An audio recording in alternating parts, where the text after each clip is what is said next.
Rajim. Bismillahirrahmanirrahim. Assalamualaikum warahmatullahi wabarakatuh.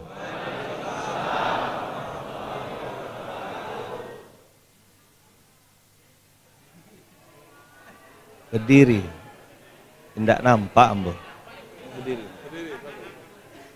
Tidak nampak. Ini kita di Minang atau di Pekanbaru gitu nih. Izin.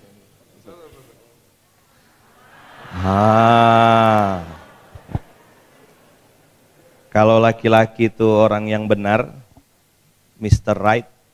Kalau emak-emak, ibu-ibu tuh, Mrs. Always Right. Dia selalu benar. Rating kanan belok kiri. Bukan sengaja, lupa mencet tombolnya. Assalamualaikum warahmatullahi wabarakatuh.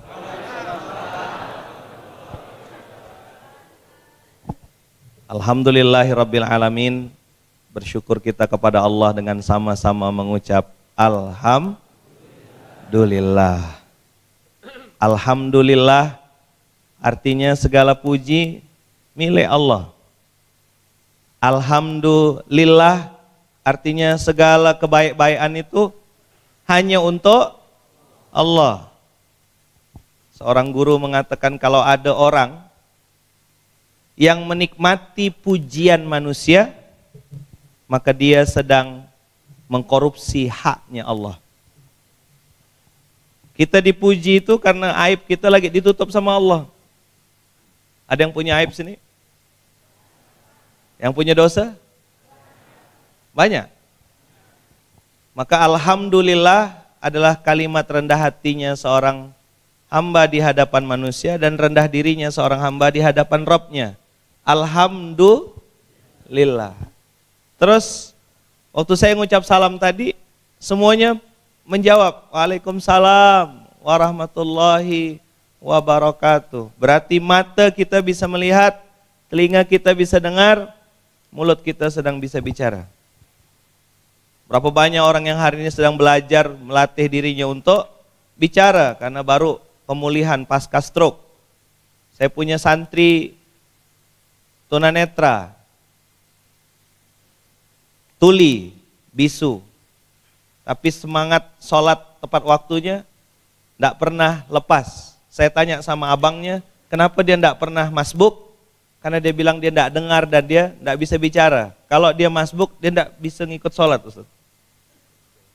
Alasan dia tidak pernah masbuk, tidak pernah ketinggalan saf rakaat pertama, karena kalau dia terlambat katanya, dia tidak tahu mau melanjutkan sholatnya seperti apa.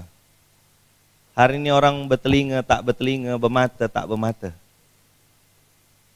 Punya mata tak nampak, punya telinga tak dengar. Tepuk sebelahnya. Dengar enggak gitu?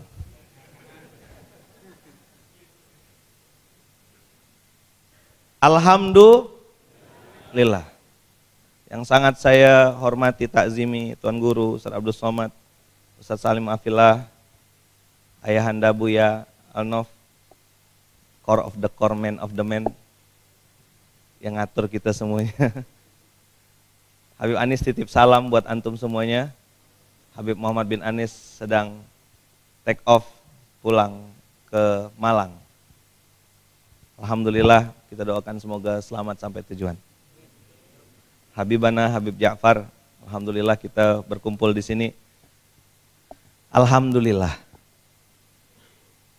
Bersalawat kita kepada Nabi besar Muhammad sallallahu alaihi wasallam dengan sama-sama mengucap Allahumma salli ala Sayyidina Muhammad wa ala ali Sayyidina Muhammad. Abang, kakak, ayah, bunda, semuanya yang hari ini hadir, siapapun yang terlibat. Tadi kita sudah dengar dari Ustadz Salim, beliau menyampaikan tentang salam. Jadi Salim menyampaikan tentang salam. Tapi saya lihat sudah bagus materinya. Aku aman bagimu, aku nyaman bagimu, aku bermanfaat bagimu. Tapi saya belum lihat orang Pekanbaru tersenyum. Padahal jelas-jelas instruksinya senyum. Coba senyum dulu. Sambil tepuk sebelahnya bilang ikut saya yuk. Saudaraku, Tersenyumlah. Aku aman bagimu. Aku nyaman bagimu. Aku bermanfaat bagimu. Bu, senyum bu. Bang, senyum bang. Kak, senyum kak. Dah, tepuk lagi sebelahnya. Saudaraku, masalah kita sama. Yang beda adalah nominalnya. Ya, tanggal jatuh temponya. Ya, tenang, tenang gitu apa? Ini parah ini ya. Cemanalah kita nih mau bertumbuh, cemanalah kita nih mau bergerak. Baru dengar afsus salam. Ustadz suruh mengucapkan salam dari Batu Tilam menyampaikan pesan Nabi Shallallahu Alaihi Wasallam. Lanjutannya nanti biar Tuan Guru ya. Kalau anak raja itu Tuan Guru yang materinya. Kami dari Batu Tilam kemarin menyampaikan pesan dari Nabi Shallallahu Alaihi Wasallam. Siapa yang sudah capek dengan berantem? Siapa yang sudah capek dengan bercerai-berai? Siapa yang sudah lelah dengan berpisah? Ada? Masih mau berkelahi kita? Masih mau dak teguran? Gara-gara kunut jari telunjuk bergoyang, kita ndak teguran, ini apa ceritanya? Kan kalau telunjuknya bergerak dengan ndak bergerak, aman. Yang bahaya kalau pakai jempol dia. Setuju ndak Tuan Guru? Wah, apa? Ustaz Salim, karena saya ini orang Jawa, kok ndak sopan nunjuk pakai telunjuk. Pakai jempol, asyhadu alla. Ndak boleh. Batal sholatnya. Mentang-mentang orang Jawa gitu, ndak boleh. Tapi kalau masih bergerak, hadisnya yuharrik pakai fi'il mudhari. Bisa bergerak gini atau bisa bergerak, ndak ada masalah. Yang masalah tuh kalau gerakan kita bikin orang sebelah noleh kan gitu. Apa orang nih katanya? Sholatnya gerak-gerak. Nah, ini parah ini.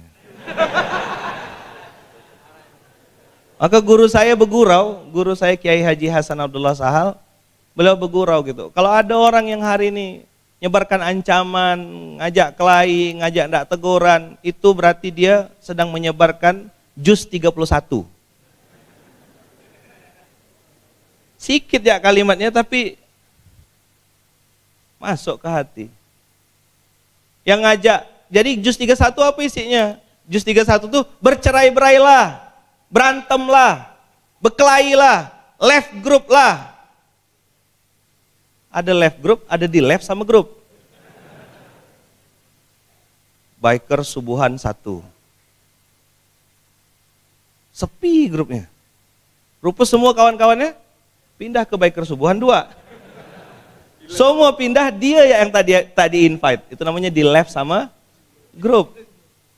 Berkelahilah, berantemlah, baperlah, ndak teguran lah. Itu juz 31. 2023 ini kita mau ngapain? Kita mau sebarkan salam. Terus, apalagi PR saya, at'imut ta'am. Pegang kepalanya. Logika. Tanpa logistik, anarkis. Tepuk sebelahnya. Tenang, tenang. Masjidnya besar, apa? Kayaknya makan besar juga kita habis ini. Soalnya Munzalan di Pontianak kecil masjidnya, 11 meter kali 17 meter. Masjid kecil dalam gang. Kiri kanan 97% non muslim. Dengan izin Allah dari 2012 kita bikin program didukung sama para guru namanya GIB, Gerakan Infak Beras. Hari ini ada di 140 kota di Indonesia. Hanya satu spiritnya, at'imut ta'am. Oh, Masya Allah Tuan Guru, awal-awal saya mulai gerakan infak beras tuh ketemu dengan vokalis. Bukan yang ini. Ini vokalis sudah. Ini muadzin. Di sini muadzin dia. Muadzin bersertifikat. Imamnya ada Ustadz Taki Malik, Di sampingnya tadi harusnya di belakang imam Mas Ari Untung. Karena dia udah siap gitu, gantikan Ustadz Taki kalau hafalannya kurang. Imam sholat fajar. Iya, tadi beliau bilang, Ana jadi imam, Ustadz, imam sholat fajar kata dia. Saya bilang, enggak, sekalian antum depan imam, saya bilang. Belum berani katanya. Awal-awal apa tadi? Logika tanpa logistik anarkis. Udah jelas syariatnya, at'imut ta'am, kasih makan. Bahkan di ayat yang lain pendusta agama, ya kan? Fadzalikal ladzi yad'ul yatim wa la yahuddu 'ala ta'amil miskin. Begitu kita bikin program ngasih makan, makan 3M, masjid makan-makan. 3M, masjid masak-masak. Oh. Kode kah? Selesai berarti? Ustaz? Belum? Lanjut enggak? Waktu kita bikin program 3M itu, masjid makan-makan, masjid masak-masak, saya bilang sama ibu-ibu, ya kan, daripada kita ngomongkan orang, lebih baik kita masak-masak. Bagi-bagi makanan. Siap enggak ibu-ibu? Siap. Satu bawa sayur, satu bawa ini. Mulai berbunyi. Vokalis. Apa itu vokalis? Kalau kita nanam padi, pasti tumbuh rumput. Coba bilang. Kalau kita nanam rumput, tidak mungkin tumbuh padi. Buat abang-abang, kakak-kakak yang hari ini bergerak, melakukan kebaikan, apapun bentuknya, siap-siap. Kebaikan pasti ada musuhnya. Apa? Sebagaimana kebaikan juga pasti ada penolongnya. Tanamlah padi, pasti tumbuh rumput. Tapi kalau tanam rumput, tidak mungkin tumbuh padi.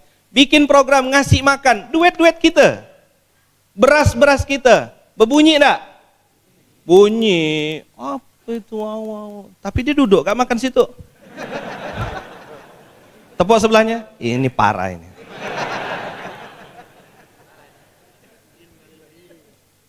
Ada bikin program makan-makan, ribut. Dan yang ribut siapa? Sama-sama kita. Jus 31 kan? Betul enggak? Antum jangan pura-pura polos gitu lah. Muka-muka antum tuh muka-muka tertekan juga kan? Kena omongkan. Ayo ikut saya. Kalau kita berbuat karena Allah, jangan pernah berhenti. Hanya karena manusia. Terlalu receh. Saat marah kan? Enggak, lapar. Katanya berbuat inna sholati wa nusuki wa mahyaya wa mamati lillahi rabbil alamin. Kok hanya karena omongan manusia, omongan netizen berubah kita? Di mana azam kita bilang Bismillahirrahmanirrahim, aku menyebut dengan namamu, aku ngasih makan untuk engkau ya Allah. Lalu kenapa berhentikan omongan manusia? Receh betul berarti niat kita. Maka kalau memang sudah berazam berbuat karena Allah, jangan pernah berhenti karena siap enggak? Iya ke? Tepuk sebelahnya. Iya ke? Ngasih makan nih, saya tanya sama Ustaz Salim waktu di Batu Tilam, Ustaz, kenapa ngasih makan itu amalannya kok istimewa? Betul. Sampai ada hadis yang mengatakan kalau orang memberi makan orang beriman sampai hilang dari perutnya rasa lapar, Allah akan memasukkannya ke dalam pintu surga yang tidak dimasuki oleh orang lain. Pernah lihat bandara? Ada pintu khusus untuk VVIP, pernah lihat? Itu di dunia. Istimewa, enggak pakai antri. Penumpang-penumpang lain lihat pintu lain, dia lihat pintu yang di bandara saja dunia sudah ada pintu VIP. Mau enggak masuk surga pintu VIP? Mana yang mau? Yang mau transit dulu ada? Kalau tanya semua mau direct, tapi mulut kadang enggak aman. Oh dia tuh riak, dia tuh ini. Kau nilai hati manusia. Kalau di Pontianak bilang minum susu 2 kotak. Apa? Busuk hati kita. Mulutnya tidak dijaga. Kasih makan. Ada hadis yang lain mengatakan bahwasanya ada 4 golongan yang dirindukan surga.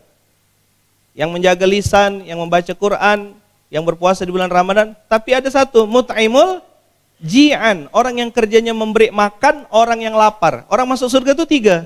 Satu, dia minta sama Allah supaya dimasukkan surga.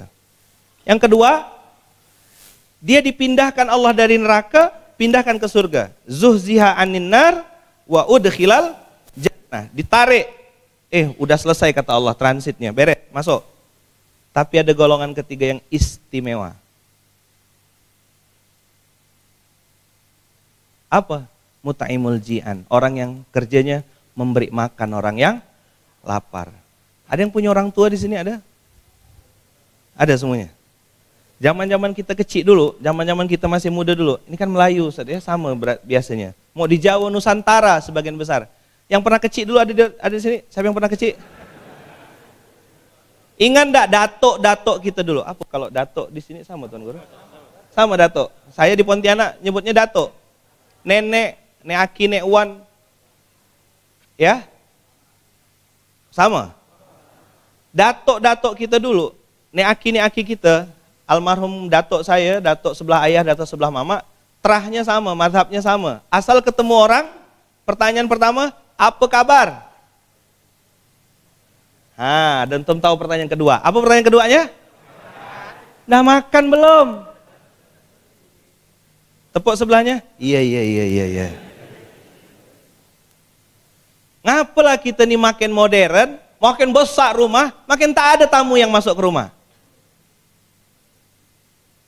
Makin mahal jam tangannya, makin tak punya waktu untuk keluarganya. Sibuk dengan setan gepeng nih. Apa?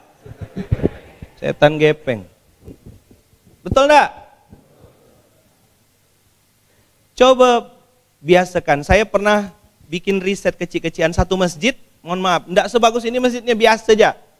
Kecil dalam gang, dan sebagian besar warganya itu, mohon maaf, buruh. Tukang pikul, ibu-ibunya rumah tangga. Gang sempit, cuma motor aja bisa masuk. Dari situ kita bisa lihat, mohon maaf ya, tingkat ekonominya. Saya bilang, ibu-ibu mau enggak bikin program? Kita kasih modal 1 juta.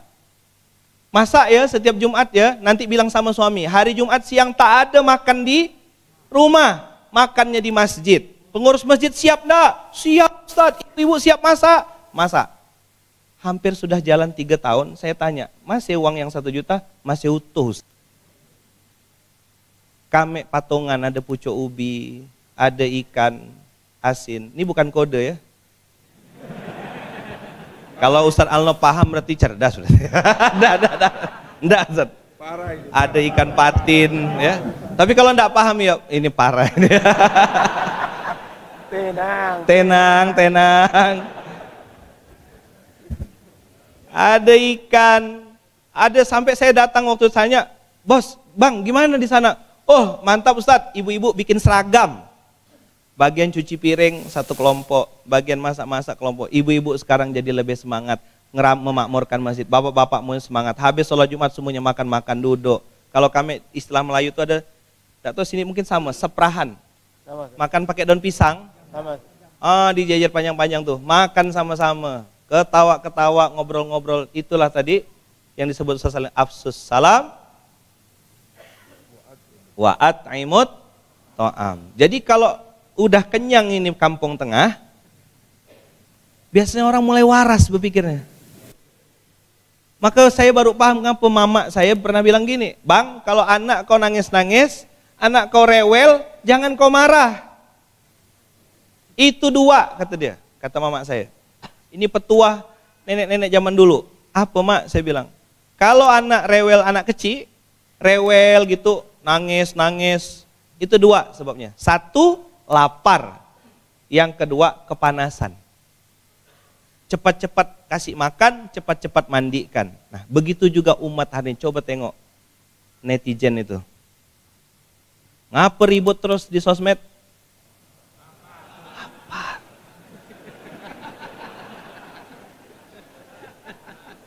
Asli, kalau diajak kajian tak datang. "Marilah kita kajian bersama," tak datang dia.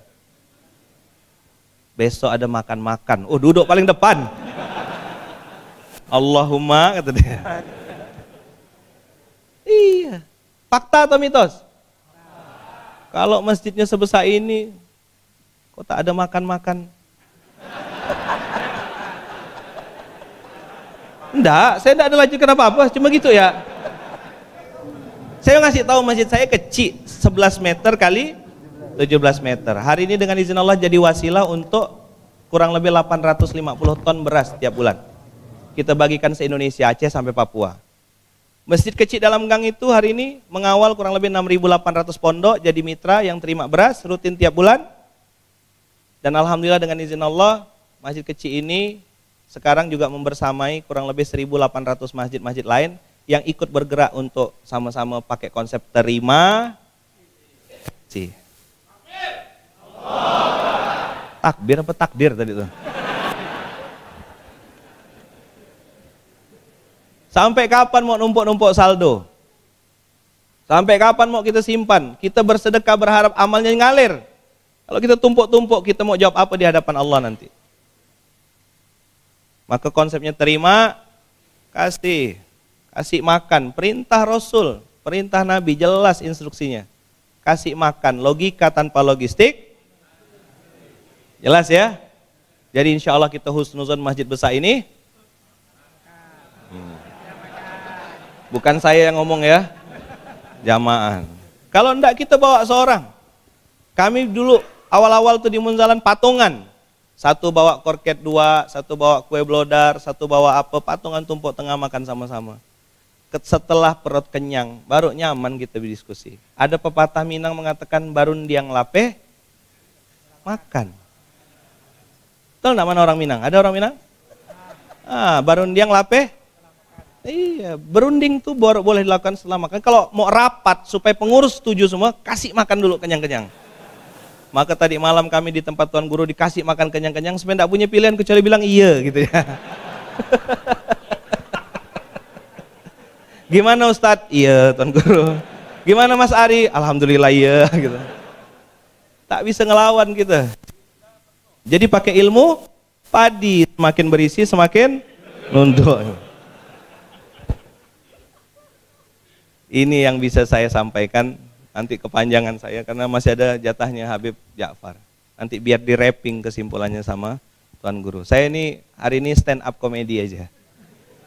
Ngajak antum bergurau, mentertawakan dunia yang sangat lucu ini. Dunia apa? Lucu-lucu. Ngapa pula lucu Ustaz? Punya kasur mahal tak bisa tidur nyenyak. Punya jam tangan mahal tak punya waktu untuk ibadah. Punya duit banyak tak bisa makan enak. Tepuk sebelahnya, astagfirullahaladzim. Saya kenal orangnya. Punya mobil banyak yang dinaik ambulan.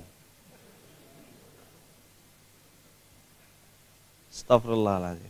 Dunia lucu, lucu. Senyum, senyum, senyum. Lucu dunia ini. Apa? Lucu dunia ini. Mudah-mudahan ngasih makan ini jadi semangat kita bersama. Jangan lupa tadi tanya, apa kabar? Dah makan belum? Kasih makan. Ibu-ibu siap? Jadi pasukan emak-emak ini masak-masak. Hari tertentu jangan ada makan di rumah, kumpul di masjid makan sama-sama. Lihatlah nanti berkahnya. Ada yang komen-komen tutup telinga, pekak-pekakkan telinga. Biasa TBC, terlalu banyak komen. Terlalu banyak cincong kata orang Melayu. Dah pekak-pekakkan telinga. Jalan lurus, jalan terus. Apa? Bila perlu antarkan makanan lebih banyak sama dia. Sumpal mulutnya pakai pulut sama durian. Tapi kulitnya ya. Tadi malam kami dikasih pulut sama durian. Masya Allah. Ada Pak Man di atas atap. Mantap. Itu jak pantun yang Bismillahirrahmanirrahim. Assalamualaikum warahmatullahi wabarakatuh. Alhamdulillah. Makasih banyak orang-orang Pekanbaru. Saya yakin insya Allah habis ini kita akan tambah semangat menyampaikan risalah baginda Rasulullah Sallallahu Alaihi Wasallam. Aku aman bagimu, aku nyaman bagimu, aku bermanfaat bagimu. Apa bentuk manfaat kita? Kasih makan. Oke? Sip? Siap? Nah, jadi itu yang bisa kita sampaikan. Daripada makan arang lebih baik makan ikan yang besar. Daripada ngomongkan orang lebih baik kita masak-masak. Assalamualaikum warahmatullahi wabarakatuh.